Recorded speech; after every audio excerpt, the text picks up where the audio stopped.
Watch how big he is when he comes out, though. Woo!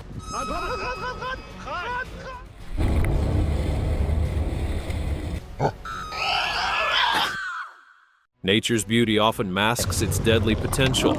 Throughout history, humans have shared the planet with creatures capable of both awe-inspiring feats and terrifying attacks. Woman who was found dead with a python wrapped around her neck. Tonight, the Benton County coroner confirms today that Lower Hurst was strangled by the snake. From the wild to the domestic, animals remind us of their unpredictability in the most horrifying ways. No, get out of here!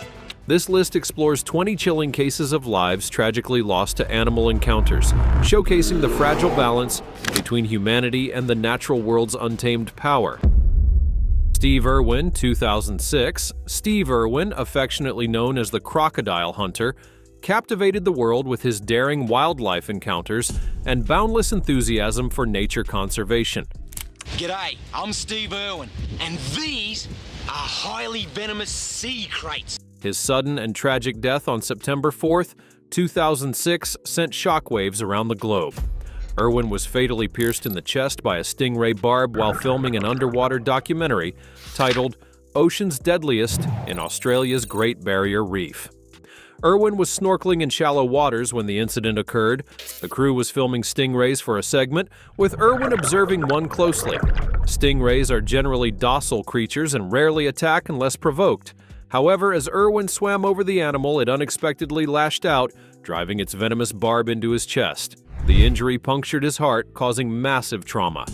Despite the crew's desperate attempts to resuscitate him, Irwin was pronounced dead shortly after. The accident shocked the world as Irwin was widely beloved for his infectious charisma and deep passion for wildlife education.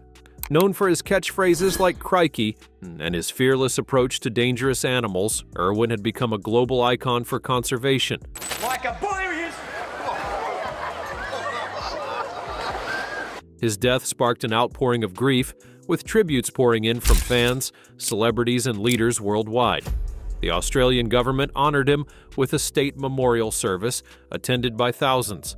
Irwin's passing also brought attention to stingrays, creatures often misunderstood despite their typically passive behavior. Some feared a backlash against these animals, but Irwin's family quickly emphasized his belief in respecting all wildlife, urging people to honor his legacy by protecting the natural world. Timothy Treadwell and Amy Hugenard, 2003.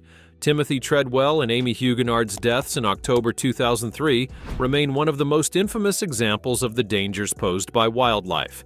The couple was fatally mauled by a grizzly bear in Alaska's Katmai National Park, a tragic conclusion to Treadwell's years of living among and documenting bears. Well, the expedition coming close to a close, but I'm still, of course, here. It's tough work. Take care of these animals. Take care of this land. Their story was later immortalized in Werner Herzog's documentary Grizzly Man. Treadwell, a self-styled bear advocate, spent 13 summers camping in Katmai, living in close proximity to grizzlies. He passionately believed that his presence could foster understanding between humans and bears. While Treadwell gained recognition for his captivating footage and advocacy, many experts criticized his approach, warning that his proximity to the animals was both reckless and dangerous. In October 2003, Treadwell and Hugenard, his girlfriend and frequent companion, were in Katmai during a particularly risky time. Most bears were in a state of heightened aggression, preparing for hibernation.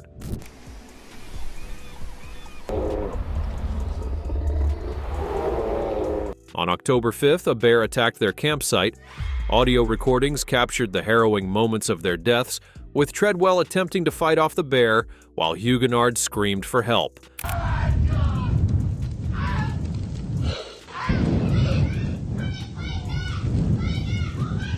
Both were killed and partially consumed. When park rangers arrived, they found a bear still guarding the site. The animal was euthanized, and an autopsy revealed human remains in its stomach. The incident shocked the public, sparking debates about Treadwell's methods and the ethics of wildlife interactions. Werner Herzog's Grizzly Man offered an unflinching look at Treadwell's life and death, using his own footage to explore his complex personality and controversial beliefs.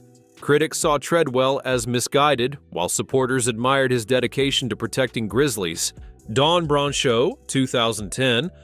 Dawn Broncho, a highly skilled and experienced trainer at SeaWorld Orlando, tragically lost her life on February 24, 2010, during a routine interaction with an orca named Tilikum. Her death, witnessed by park visitors and staff, brought international attention to the ethical and safety issues surrounding marine mammal captivity and performance-based interactions. Broncho was one of SeaWorld's most respected trainers, known for her dedication and deep bond with the orcas she worked with.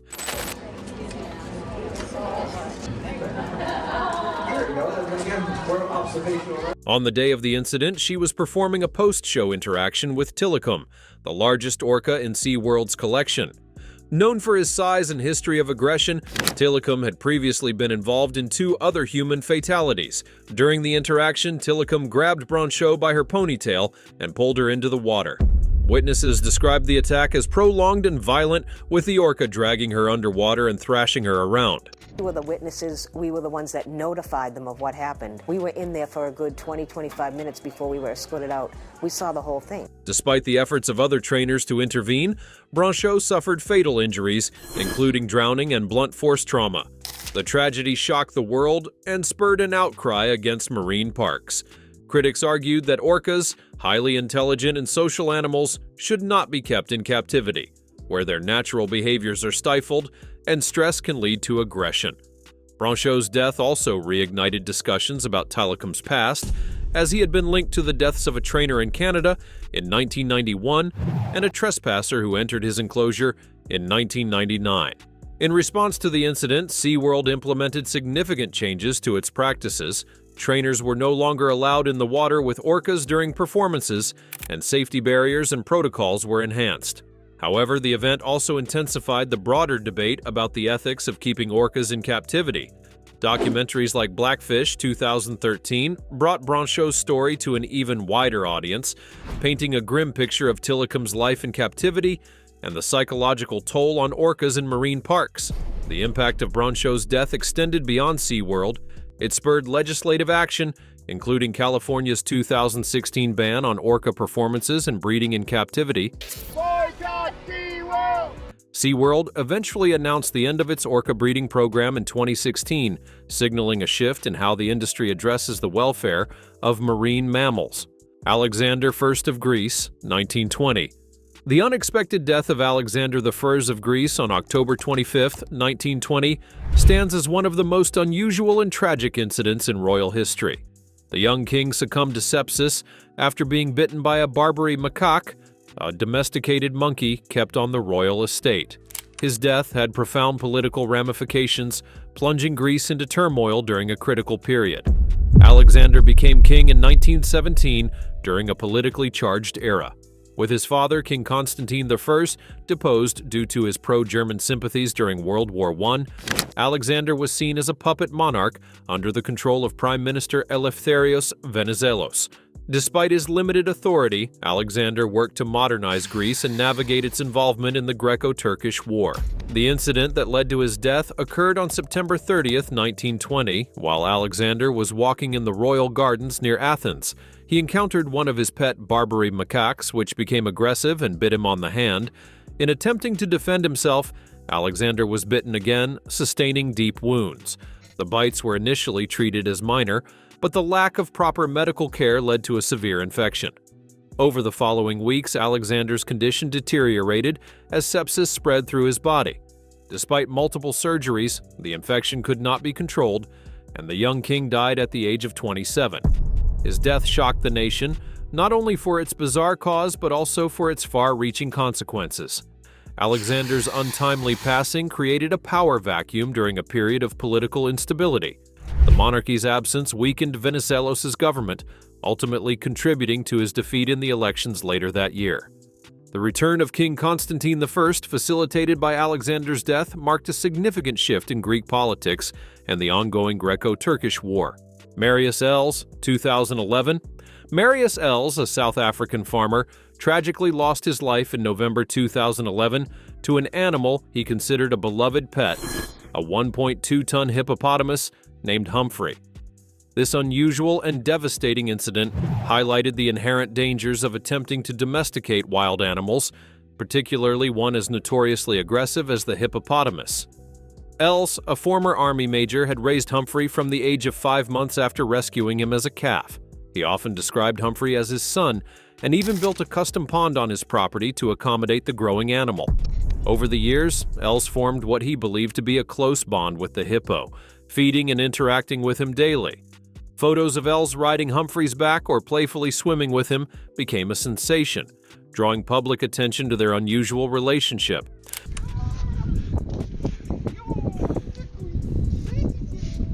Despite their apparent connection, Humphrey's natural instincts remained intact. Hippopotamuses are among Africa's most dangerous animals, responsible for more human fatalities annually than lions or crocodiles. Known for their territorial nature and unpredictable aggression, they can run at surprising speeds and possess powerful jaws capable of crushing bones. Els's neighbors and local wildlife experts had repeatedly warned him about the risks of keeping Humphrey, citing previous incidents of aggression. On one occasion, Humphrey had chased golfers at a nearby course, and there were reports of him attacking other animals.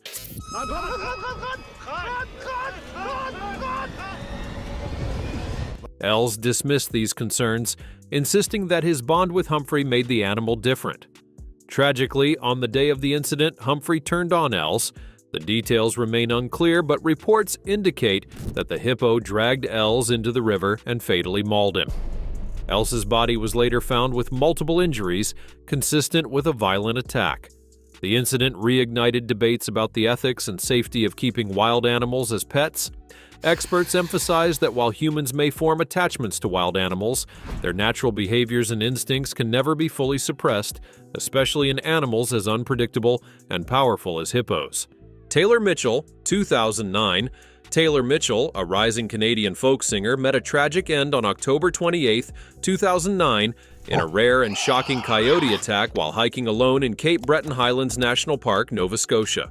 Her death marked one of the few documented fatal coyote attacks on an adult, drawing widespread attention to the complexities of human-wildlife interactions.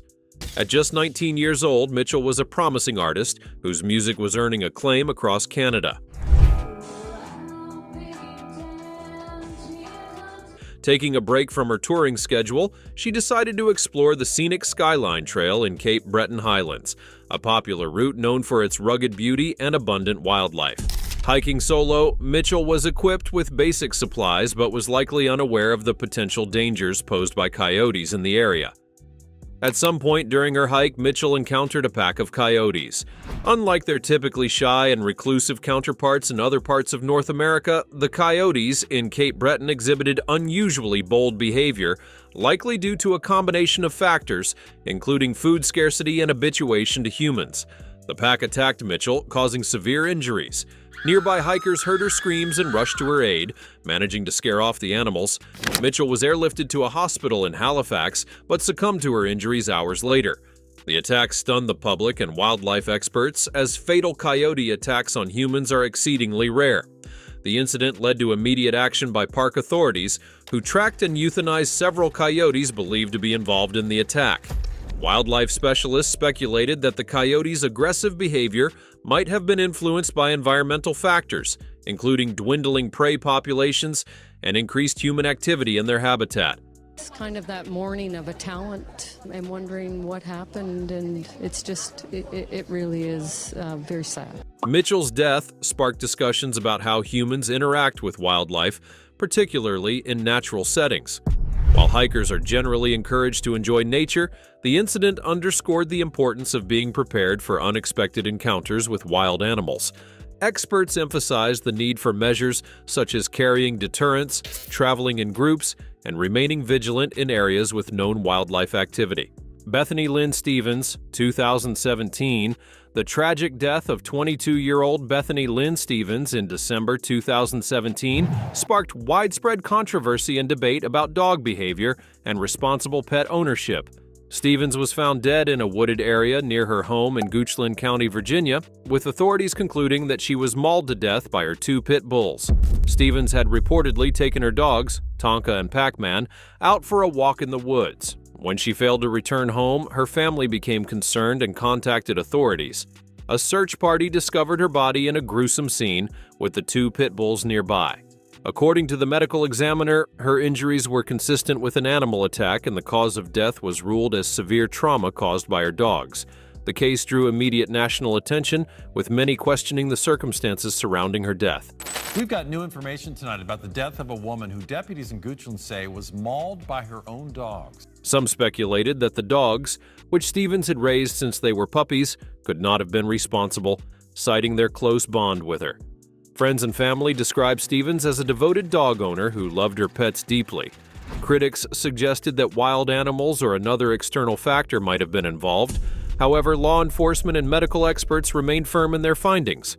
Goochland County Sheriff James Agnew stated that the dogs exhibited aggressive behavior when officers arrived, which further supported their conclusion. Additionally, the medical examiner's report found no evidence of a third-party animal or human involvement, solidifying the narrative that the dogs had turned on their owner. The incident sparked heated debates about pit bulls, a breed already subject to significant stigma for their perceived aggression. Advocates argued that the breed is often misunderstood and that behavior is shaped more by environment and upbringing than genetics. Others called for stricter regulations on pit bull ownership, citing cases like Stevens's as evidence of the breed's potential danger. The tragedy also raised broader questions about responsible dog ownership. Some experts pointed to the importance of understanding a dog's triggers and ensuring proper training. Some wonderful pit bulls, and they are really wonderful dogs. However, they are very dangerous, and they need to be handled correctly, and they need to be trained properly. Especially for breeds with strong physical capabilities. Others suggested that factors like food aggression, illness, or external stressors could have contributed to the attack. Sandra Harold, 2009, the horrifying chimpanzee attack involving Sandra Harold and her friend Charla Nash in February 2009 reignited debates about the ethics and dangers of keeping exotic animals as pets.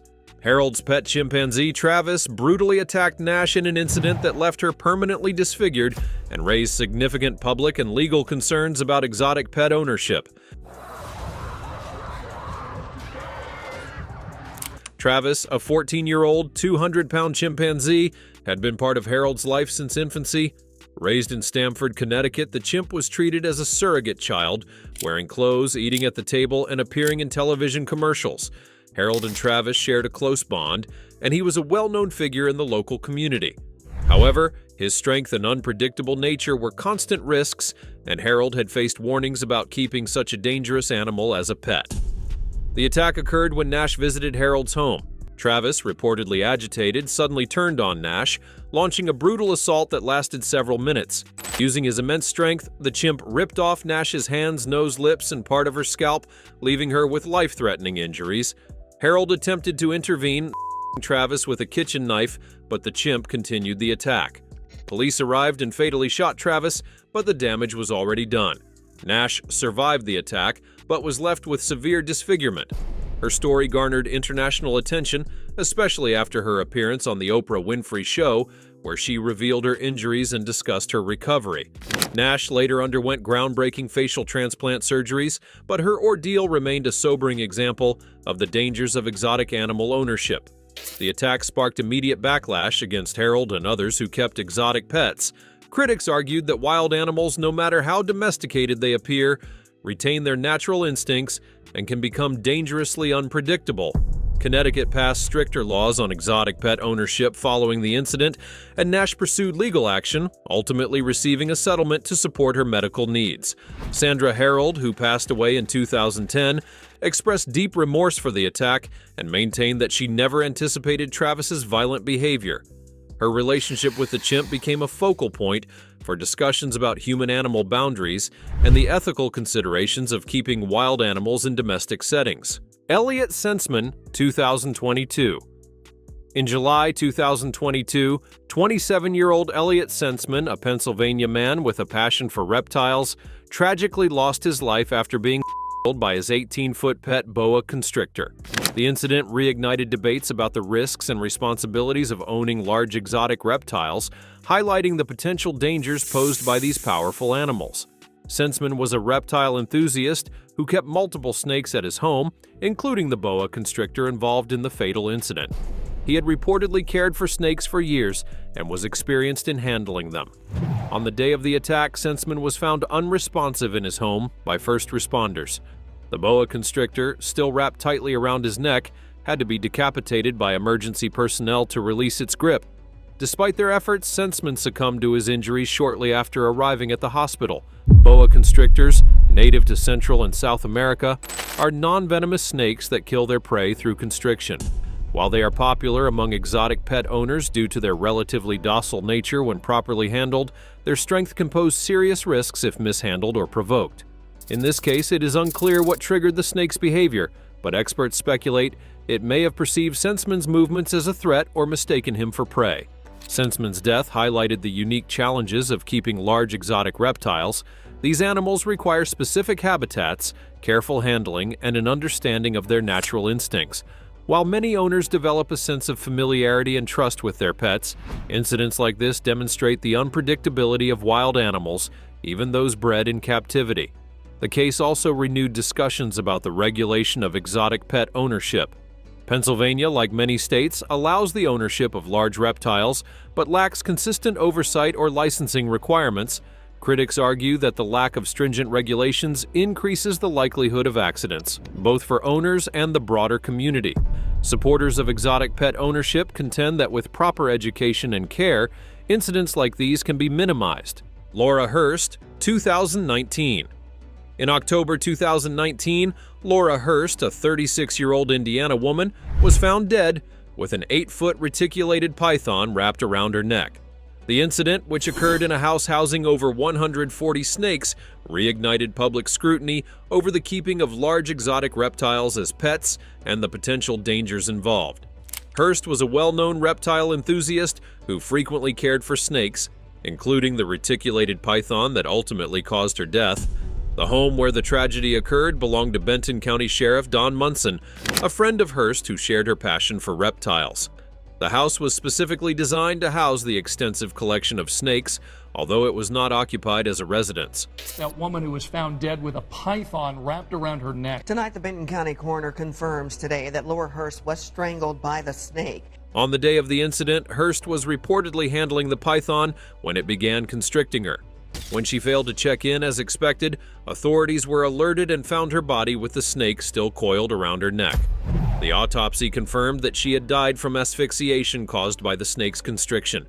Reticulated pythons, among the largest snake species in the world, are known for their strength and ability to subdue large prey. While they are often kept as pets due to their striking appearance and manageable temperament when properly cared for, their sheer size and power make them potentially dangerous, particularly in situations where they feel threatened or overstimulated. The incident sparked widespread debate about the ethics and safety of owning large snakes. Critics question the suitability of housing such a large number of snakes in one location, as well as the oversight and training of those handling them. She may have tripped and fell with the snake and hit her head. We don't know yet. Others pointed to a lack of stringent regulations in Indiana, where there were no specific laws governing the ownership of large reptiles at the time. Supporters of exotic pet ownership emphasized that most incidents involving snakes result from improper handling or care, and argued that responsible owners should not be penalized for isolated tragedies. However, many agreed that increased education and safety protocols could help prevent similar incidents in the future. Gerald Rushton, 2010. In 2010, Gerald Rushton, a 67-year-old Texas man, was tragically gored to death by his pet deer during the animal's mating season. The shocking incident underscored the inherent risks of keeping wild animals as pets, especially during periods of heightened aggression linked to natural instincts. Rushton, a retired farmer, had raised the deer, a red stag, from a young age. He had a long-standing fascination with wildlife and considered the stag to be part of his family. The animal lived on Rushton's property, often roaming freely in a spacious enclosure. Although domesticated to some degree, the stag retained its natural instincts, particularly during rutting season, when male deer become extremely territorial and aggressive as they compete for dominance and mates. On the day of the incident, Rushton entered the enclosure to feed the deer, as he had done many times before. However, it was mating season, and the stag, driven by heightened testosterone levels, perceived Rushton's presence as a challenge. The animal charged, goring him multiple times with its antlers. Neighbors reported hearing Rushton's cries for help, But by the time assistance arrived, his injuries were too severe and he succumbed to his wounds. The tragedy shocked the local community and reignited debates about the domestication of wild animals. Deer, particularly stags, are known to exhibit unpredictable behavior. Especially during rutting season, wildlife experts stress that even animals raised in captivity retain their natural instincts and can become dangerous under certain conditions. Keeps in captivity under a high fence or in their residence, an exotic wild animal, they're still dangerous. Rushton's death also drew attention to the broader risks of keeping wild animals as pets. In many parts of the United States, regulations surrounding the ownership of exotic or wild animals are minimal, leaving room for potential hazards. Critics argue that stricter laws are needed to protect both humans and animals, as domestication often fails to account for an animal's instinctual behaviors. Diane Whipple, 2001. The 2001 death of Diane Whipple, a 33-year-old lacrosse coach from San Francisco, marked one of the most infamous dog attack cases in U.S. history. Whipple was mauled to death by two Presa Canario dogs in the hallway of her apartment building, an attack that led to significant legal and societal repercussions. On January the 26th, Whipple was returning to her apartment when she encountered two Presa Canarios, Bane and Hera, in the care of their owner's roommate Marjorie Knoller.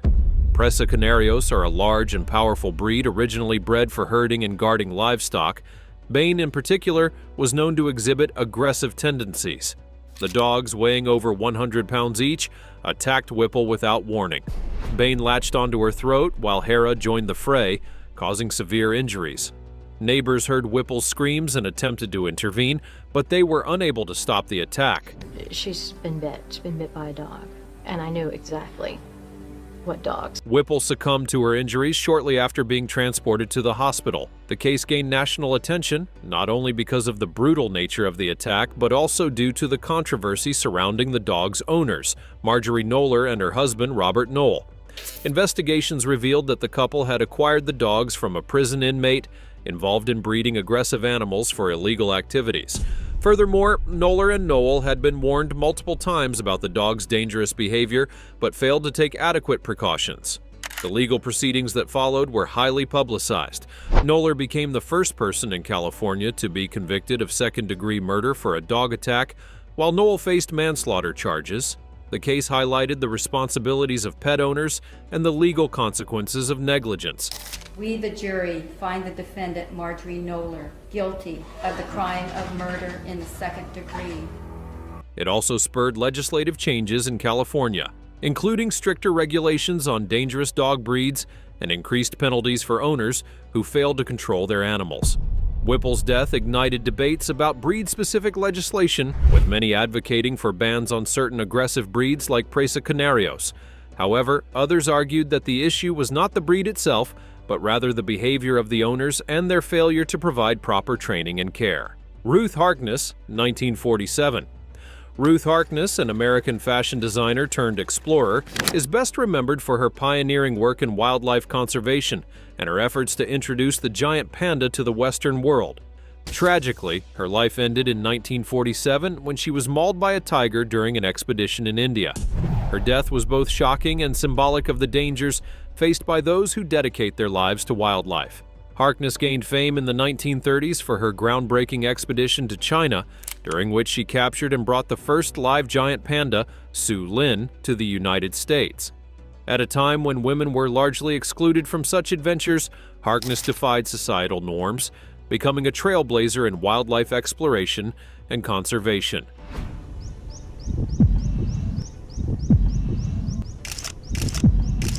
Her success sparked widespread fascination with pandas and led to increased awareness of endangered species. Despite her fame, Harkness continued to seek out new adventures. By the 1940s, she had turned her attention to tigers, an animal equally as majestic and endangered as the panda. During an expedition to India in 1947, Harkness sought to study these big cats in their natural habitat. It was during one such outing that she met her untimely end. While details of the incident remain sparse, reports suggest that Harkness was attacked by a tiger while observing it at close range, a testament to the unpredictable nature of wildlife. Harkness's death underscored the risks involved in conservation work and the delicate balance between human curiosity and respect for nature's boundaries. Her passing marked the end of a remarkable life, but her contributions to wildlife conservation have left a lasting legacy.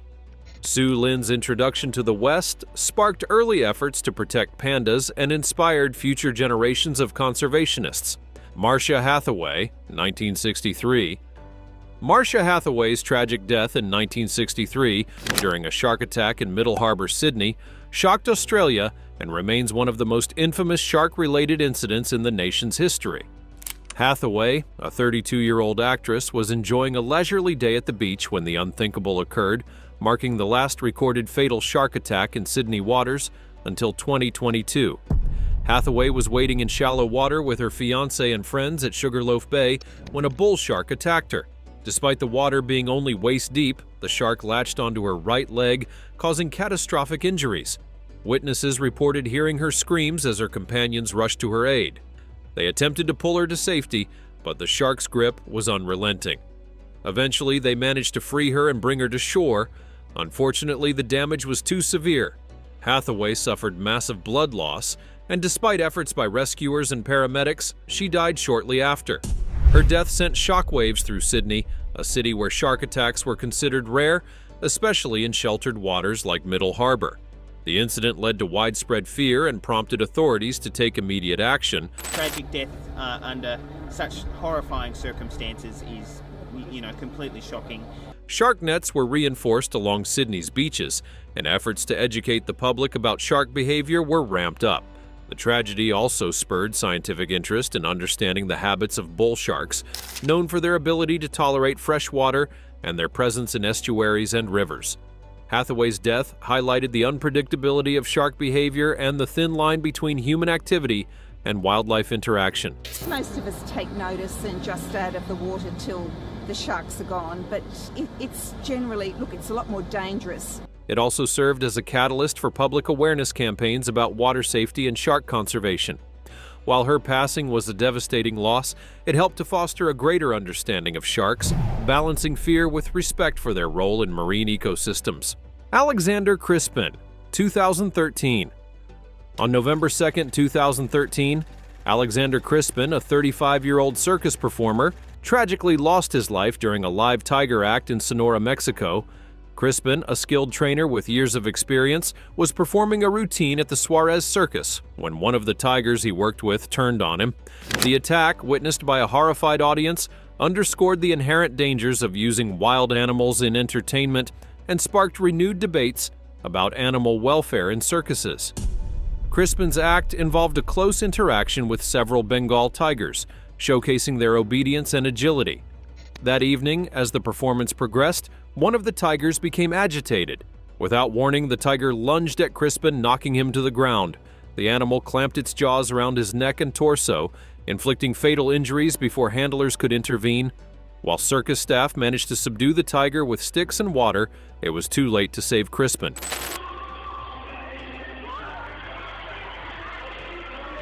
He died shortly after being transported to a local hospital. The attack was captured on video by audience members, many of whom were children.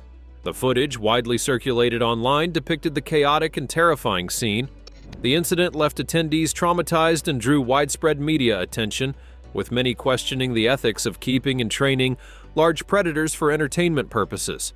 Crispen's death reignited discussions about the treatment of animals in circuses. Critics argued that forcing wild animals to perform unnatural acts in stressful environments not only endangered the animals but also posed significant risks to trainers and audiences.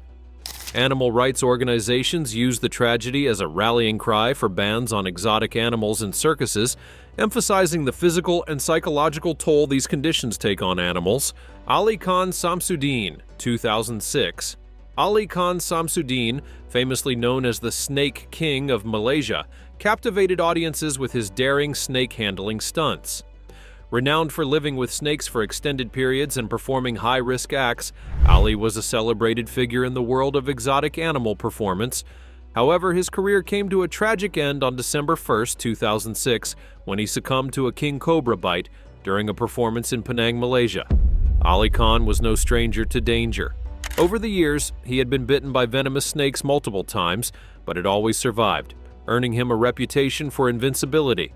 His performances often involved handling cobras, pythons, and other reptiles, drawing large crowds eager to witness his fearless interactions.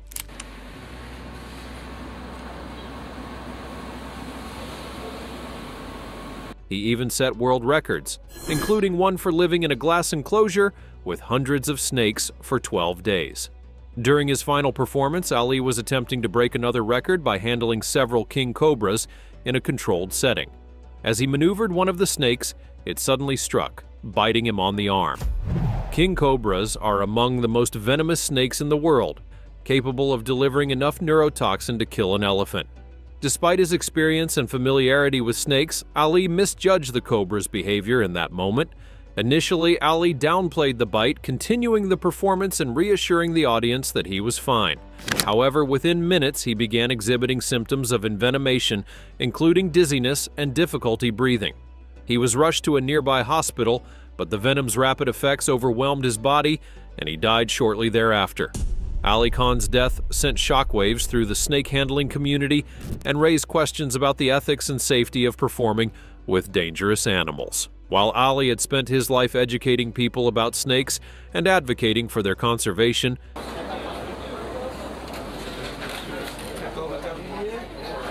his tragic end highlighted the risks inherent in such close contact with deadly creatures. His passing also brought attention to the importance of proper safety measures and protocols when dealing with venomous animals. Experts argued that even experienced handlers should have access to anti-venom and emergency medical support during performances. Henry Boris, 1964. Henry Boris, an Australian filmmaker and diver, became a symbol of survival and resilience after surviving a terrifying great white shark attack in 1964. His remarkable recovery and subsequent documentary brought global attention to the risks of ocean exploration and the misunderstood nature of sharks. On November 8, 1964, Boris was diving off Lady Julia Percy Island in Victoria, Australia, filming underwater footage with friends.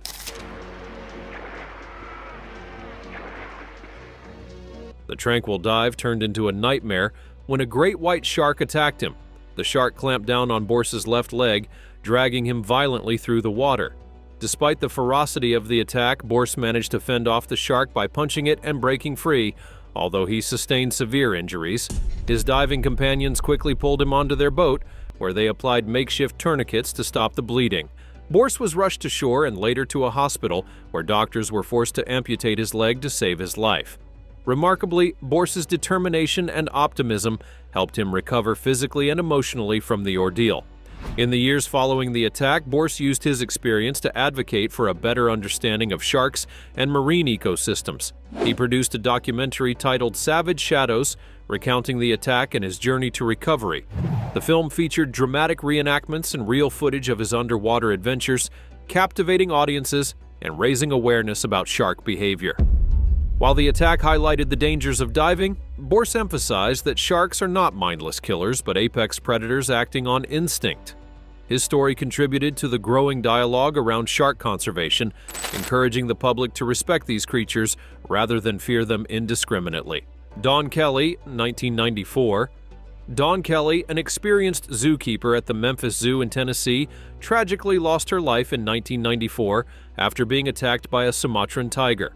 Her death underscored the risks faced by those who work with large predators and highlighted the responsibilities of zookeepers in ensuring both human and animal safety. Kelly was a dedicated zookeeper with years of experience handling tigers. On the day of the incident, she was performing routine tasks in the tiger enclosure when the attack occurred. Reports suggest that the tiger, a male named Arya, managed to enter the area where Kelly was working, possibly due to a lapse in enclosure security protocols. The tiger attacked Kelly, inflicting fatal injuries before staff could intervene. The tragedy sent shockwaves through the Memphis Zoo and the wider zoological community. An investigation revealed that human error and inadequate safety measures were likely contributing factors. While the zoo followed industry-standard procedures, the incident prompted a reassessment of protocols to prevent future tragedies. These changes included implementing double-door entry systems, increasing staff training, and ensuring that animals were securely contained during maintenance. Good boy. Good boy. Good boy. Kelly's death also reignited discussions about the ethics of keeping large predators in captivity. Critics argued that even the most experienced handlers are at risk when working with animals whose instincts cannot be fully suppressed. Supporters, however, highlighted the importance of zoos in conservation and education, emphasizing that improved safety measures could mitigate risks.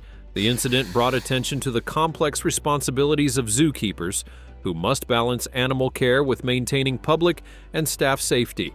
It also underscored the unpredictable nature of working with wildlife, where a single mistake can have fatal consequences. Katherine Chappelle, 2015. Katherine Chappelle, a 29-year-old film editor best known for her work on Game of Thrones, tragically lost her life on June 1, 2015, during a safari in South Africa. Her death, caused by a lioness attack, underscored the delicate balance between wildlife tourism and safety protocols.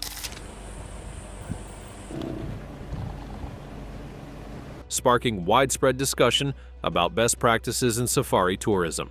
Chappelle, a passionate conservationist, was visiting the lion park near Johannesburg as part of her efforts to support wildlife preservation. The park offered visitors the chance to observe and photograph lions up close, with clear safety instructions to remain inside their vehicles and keep windows closed at all times. Chappelle was reportedly in a car with her tour guide when the fatal incident occurred.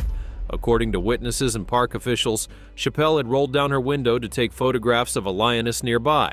The animal, likely startled or intrigued by the open window, lunged at her through the opening. In a swift and brutal attack, the lioness inflicted fatal injuries before the guide could intervene. The lion then sort of lunged at the car and it bit the lady through the window. Although emergency services were called, Chappelle succumbed to her injuries at the scene. The incident shocked the public and raised questions about safety protocols in wildlife parks. While the Lion Park emphasized that clear instructions were provided to all visitors, critics argued that better enforcement of these rules was necessary to prevent such tragedies. Others pointed to the inherent risks of close encounters with wild animals, even in controlled environments. Chappelle's death also reignited debates about the ethics of wildlife tourism. Some conservationists criticized the practice of habituating wild animals to human presence, arguing that it compromises their natural behavior and can lead to dangerous interactions. The tragedy highlighted the need for a balance between offering meaningful wildlife experiences and ensuring both human and animal safety. Tamayo Perry, 2024. Tamayo Perry, a celebrated Hawaiian surf legend and actor, tragically lost his life on January 7, 2024, in a rare shark attack off the coast of Oahu. Perry's death, a shocking event for Hawaii's close-knit surfing community, highlighted the ongoing, albeit rare, risks faced by ocean enthusiasts and the cultural significance of surfing in the region. The best 25-year vacation of my life with him, and now it's over. Perry, a lifelong surfer renowned for his mastery of big waves, was paddling out for a morning surf at a popular North Shore beach when the attack occurred. Witnesses reported seeing a large shark, later identified as a tiger shark, strike Perry while he was waiting for a wave. Despite immediate efforts by nearby surfers to rescue him and bring him to shore, Perry suffered fatal injuries to his leg, causing significant blood loss. He was pronounced dead at the scene. Shark attacks in Hawaii, while rare, are not unheard of, with tiger sharks responsible for the majority of incidents. Perry's death marked the first fatal shark attack in the area in years, reigniting debates about ocean safety and shark-human interactions. Experts noted that while shark attacks are exceedingly uncommon, the ocean remains a wild and unpredictable environment. Perry's passing sent waves of grief through the Hawaiian surfing community, where he was a beloved figure. Known for his humility and dedication to mentoring young surfers, Perry had a lasting impact on the sports culture in Hawaii. His death prompted tributes from surfers and celebrities alike. There's nothing out of the ordinary that would indicate something bad would happen to him versus anybody else. Many of whom highlighted his role in promoting the spirit of aloha through his surfing and acting. The incident also renewed discussions about safety measures for surfers, such as the use of shark deterrent technology and increased awareness of shark behavior. While some called for stricter monitoring or culling of sharks, many in Hawaii emphasized coexistence and respect for marine life, reflecting the state's deep connection to the ocean.